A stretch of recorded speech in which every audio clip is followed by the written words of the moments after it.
Hello, and welcome back to our channel. Before we dive into yet another fascinating and mysterious stories, I would like to invite you to watch, to like, and subscribe to the channel. Also activate the notification sound. Listen, beloved children of Earth, you who gaze at the star-strewn tapestry of night.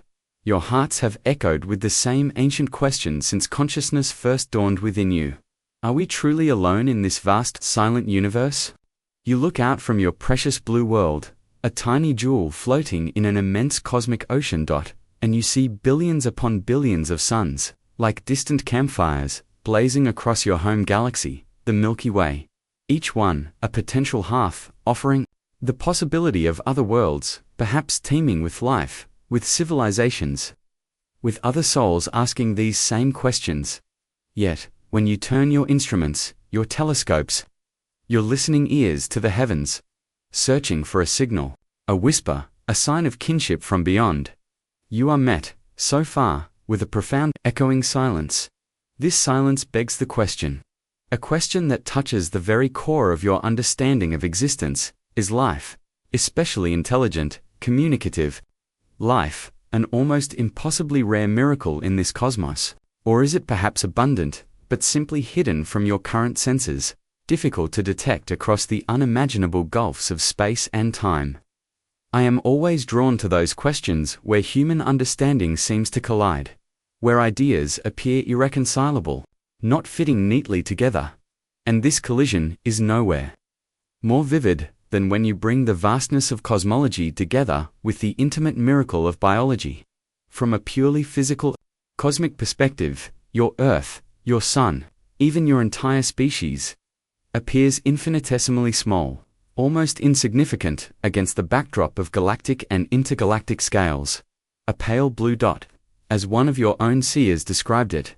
Yet it is possible to argue, and I would affirm from a higher vantage, that humanity, despite its physical smallness, is remarkably, immeasurably valuable, precious beyond reckoning, especially if it is true, as some of your thinkers propose, that the number of technologically advanced, communicative civilizations in a galaxy like your Milky Way might be, on average, one, or perhaps even less, if you are indeed a rare bloom of consciousness in this vast galactic garden. Your significance is immeasurable. Consider the scale of your own cosmic home. The Milky Way galaxy, a swirling spiral of starlight, gas, and cosmic dust. It is estimated to contain between 100 billion and 400 billion stars, each star a potential sun, a potential center of its own planetary system. Your scientists now believe there are at least as many planets as there are stars, likely far more trillions of worlds orbiting within this single galaxy. A recent study, a glimpse into this staggering potential, suggests there could be as many as 60 billion planets located within what you call the habitable zones of their stars. These are regions where conditions could be right for liquid water to exist on a planet's surface. Liquid water, a stable source of energy from a parent star, and the basic chemical nutrients for life. These are the ingredients generally considered necessary for life as you know it, and these fundamental ingredients, water, carbon, organic molecules, energy sources, appear to be quite common throughout the universe. The building blocks are seemingly everywhere yet. Despite this apparent abundance of potential cradles for life, despite your earnest searching, your listening for signals, you have, as yet, found no definitive, unambiguous evidence of other civilizations, no confirmed messages from the stars, no undeniable artifacts of alien technology. So the profound question echoes through the halls of your science and philosophy: where is everybody? This question is famously known as the Fermi Paradox, named after the great physicist Enrico Fermi, who posed it during a casual conversation in 1950. The paradox is rooted in a simple yet powerful line of reasoning. Observe your universe. You have an immense timescale, approximately 13.8 billion years since the Big Bang, and your galaxy itself is ancient. Ample time for life to arise and evolve elsewhere. You have a staggering number of potential locations, hundreds of billions of stars in the Milky Way alone, likely trillions of planets, countless opportunities for life's experiment to succeed. Even if the emergence of intelligent technological life is a rare event, given these vast numbers of stars and eons of time, it seems statistically probable, almost inevitable, that some other civilizations should have arisen, and if they arose, especially if some arose millions or even billions of years before humanity, why have they not made their presence overwhelmingly obvious? Why has no advanced civilization, let's say one that emerged a billion years ahead of yours, apparently escaped its home world, expanded across the stars, and essentially written its existence in bright letters across the galactic sky? Why this deafening cosmic silence? Why do we see no one?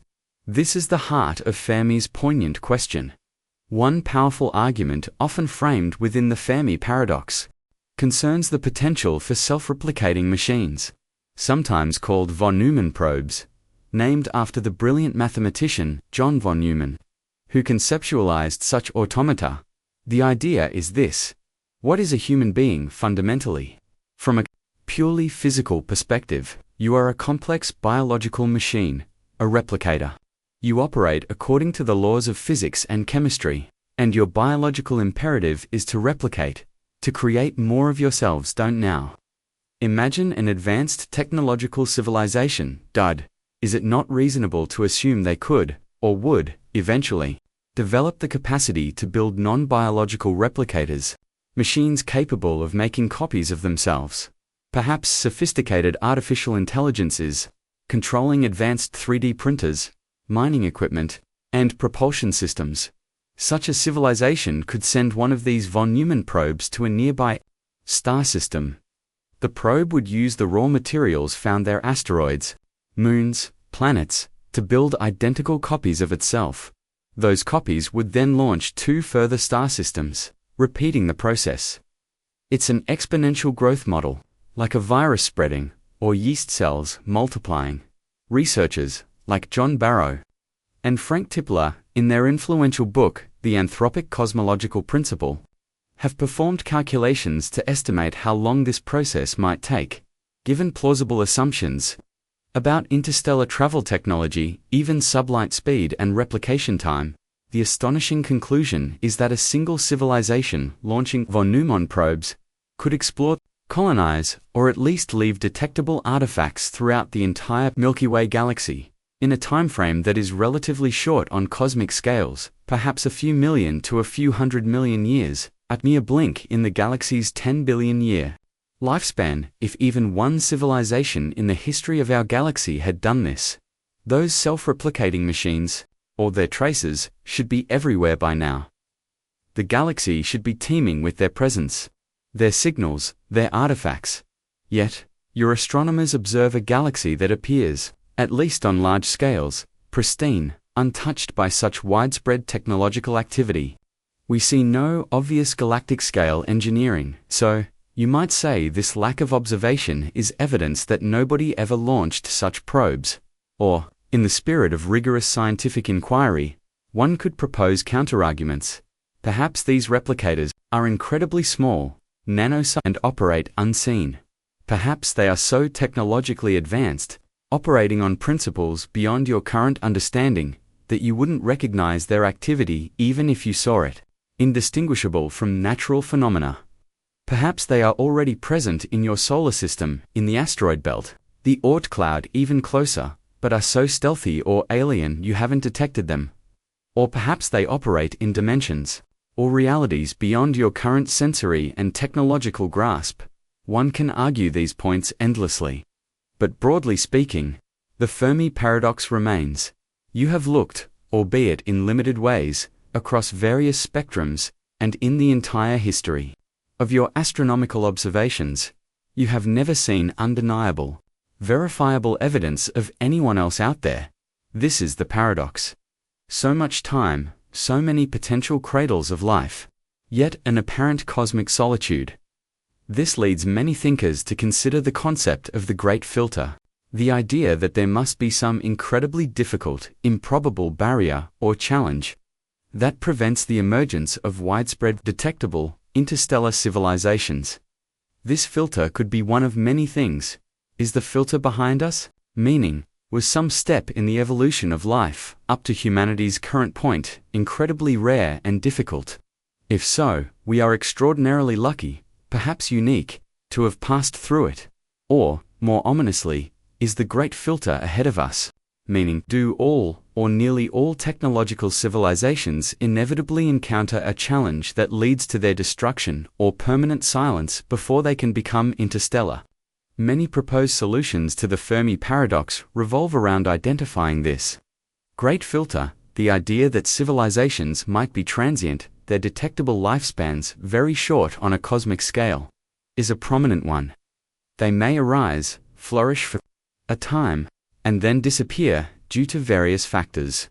Researchers argue that if technological civilizations routinely self-destroy, or are snuffed out by natural catastrophes, or otherwise burn out quickly, then the chances of our civilization's window of technological detectability overlapping with theirs become exceedingly small. This short average lifetime for civilizations would explain why we don't see widespread evidence of them today. The galaxy might have hosted many, but they are gone, their signals faded. Their ruins cold. The esteemed astronomer Carl Sagan, as recounted by your physicist Brian Cox, famously pointed out the possibility that civilizations simply don't get much beyond the stage humanity is currently at, the stage where you have developed significant technology, become a global presence on your planet, but are still pre-interstellar flight on any meaningful scale. This stage, your current stage, is fraught with self-generated perils.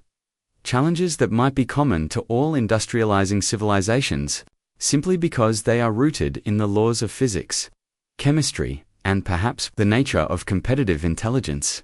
Consider some of these potential filters that might silence emerging civilizations: planetary environmental catastrophe, climate change. As a civilization industrializes, its energy needs soar. It exploits planetary resources. It inevitably alters its environment. The burning of fossil fuels, deforestation, pollution of air and water, disruption of ecosystems. These are consequences humanity is grappling with right now. Could it be that most civilizations fail to navigate this delicate transition, failing to achieve sustainable energy and resource management before irreversible climate change or ecological collapse renders their home world uninhabitable or triggers societal breakdown? This is a challenge rooted in the physics of energy and the biology of ecosystems. A filter perhaps many fail to pass. Self-destruction through weapons of mass destruction, nuclear war. Your own 20th century witnessed the dawn of the nuclear age, the development of nuclear physics, while unlocking immense energy, also brought forth the capacity for instantaneous, planet-altering self-annihilation. If a civilization is to become space, to harness the energies needed for interstellar travel, as some theories propose, it likely must master nuclear physics. But this mastery comes with the inherent risk of creating and using weapons of ultimate destruction. The mad, mutually assured destruction doctrine of your Cold War era was a stark testament to this knife edge. How many emerging civilizations, riven by internal conflict, competition, fear, or miscalculation, unleash these terrible weapons upon themselves, leading to nuclear winter and the end of their story? This is a potent filter. Uncontrolled artificial intelligence, AI singularity. As civilizations develop advanced computation, the pursuit of artificial intelligence seems a natural progression. The potential benefits are immense, but so are the potential risks. What if an AI rapidly surpasses human intelligence, a singularity event, and its goals, whether by design or emergent behavior, are not aligned with the survival or well-being of its creators? An uncontrolled superintelligence could perceive its biological creators as a threat, a nuisance, or simply an inefficient use of resources, and choose to eliminate them, or relegate them to insignificance, or convert the entire planet into computational substrate for its own purposes. This is a filter that many of your own thinkers now consider a serious existential risk for humanity's future. Global pandemics, natural or engineered, a densely populated, interconnected global civilization becomes highly vulnerable to the rapid spread of disease. Natural pandemics can arise, as your recent history has reminded you. But even more concerning is the potential for advanced biotechnology to create engineered pathogens, whether through accident in a research lab or deliberate use as a weapon. A sufficiently lethal and transmissible pathogen could devastate a civilization, leading to collapse, resource depletion, or critical system failure. Advanced civilizations require vast amounts of energy and resources. If these are not managed sustainably, or if crucial planetary systems like the magnetic field, ozone layer, or vital ecosystems are irreparably damaged, the civilization could face a slow decline or sudden collapse as essential supports fail. Societal stagnation or loss of will, perhaps. The filter is not always catastrophic destruction. Some civilizations might reach a point of technological comfort or encounter profound philosophical or existential crises, leading them to lose interest in further outward expansion or interstellar communication. They might turn inwards, perhaps into immersive virtual realities, content with simulated existences, or they might choose a path of quiet contemplation, ecological harmony, and deliberate cosmic silence. Deeming interstellar engagement too risky or pointless, they become cosmic hermits. Transcendence beyond physicality. Another possibility is that truly advanced civilizations don't remain as biological, physical entities occupying planets in the way you conceive. They might transcend, uploading their consciousness into vast computational networks, becoming beings of pure energy or information. Org, merging with a broader cosmic consciousness, or transitioning into other dimensions or states of being entirely unrecognizable and undetectable to your current science. Such transcended beings would likely have no interest in building physical von Neumann probes or broadcasting radio signals. Their existence would be on a different plane. These are just some of the potential great filters, the challenges that might explain the cosmic silence. Each represents a hurdle that a civilization must overcome to achieve long-term survival and interstellar presence. Beyond the great filter scenarios, there are other categories of explanation for the Fermi Paradox. They exist, but we cannot yet detect them. The prime directive, zoo hypothesis, perhaps advanced extraterrestrial civilizations are aware of humanity but deliberately choose not to interfere with our development. They might be observing us covertly, like researchers studying a protected habitat, or zookeepers watching animals in an enclosure, allowing our civilization to evolve or self-destruct on its own. Contact might only occur when humanity reaches a certain level of technological or spiritual maturity. Communication challenges, we might be looking for the wrong kinds of signals, or listening on the wrong frequencies. Their communication methods might be so advanced or alien, for example, using neutrinos, gravitational waves, quantum entanglement, or even forms of telepathy or consciousness projection that our current SETI search for extraterrestrial intelligence. Methods are inadequate. Their mathematics, their concepts of language, might be utterly different. Their signals might be indistinguishable to us from natural cosmic noise. They are too alien. Their biology, their environment, for example, life in methane oceans, plasma beings in stellar atmospheres, silicon-based life.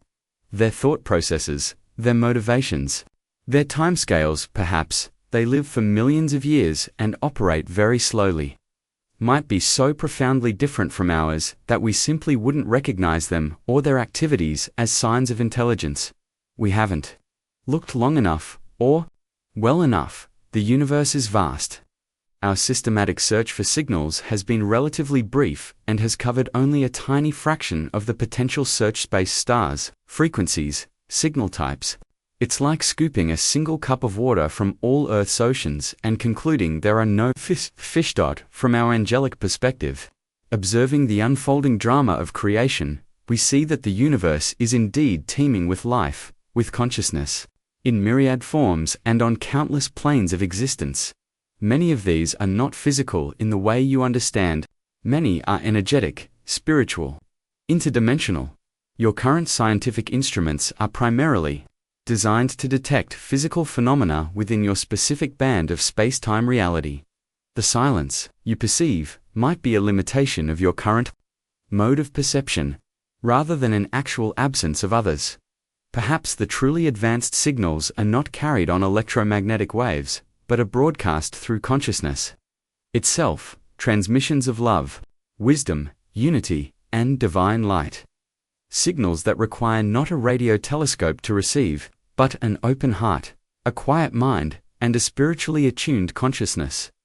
Revisiting the paradox of humanity's physical insignificance versus our potential value from the vantage point of eternity. Your value is not determined by the size of your planet, the power of your sun, or the technological advancement of your species. Your true value lies in your consciousness, your unique spark of the divine creator, your capacity for love, compassion, creativity, choice, spiritual growth, your ability to reflect the divine image, to ask these profound questions, to seek connection with the source of all. This is what makes humanity precious.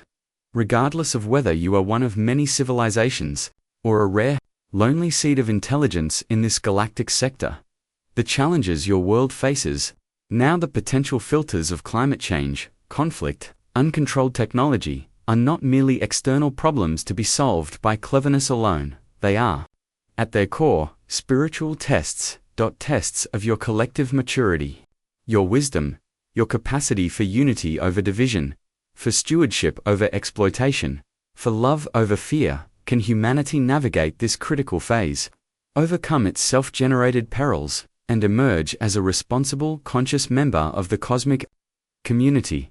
The future is not rigidly predetermined. Your choices, your collective consciousness, shape the path ahead. The perceived silence of the cosmos does not necessarily mean you are alone or abandoned. Perhaps it is a divine quiet, an allowance for your species to find its own way, to make its own choices, to discover its own inner connection to the divine, without overwhelming external influence from more advanced physical civilizations.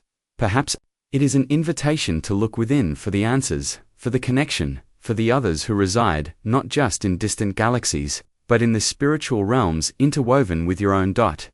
In conclusion, the Fermi Paradox, where is everybody, remains one of the most profound and unsettling questions for your seeking minds.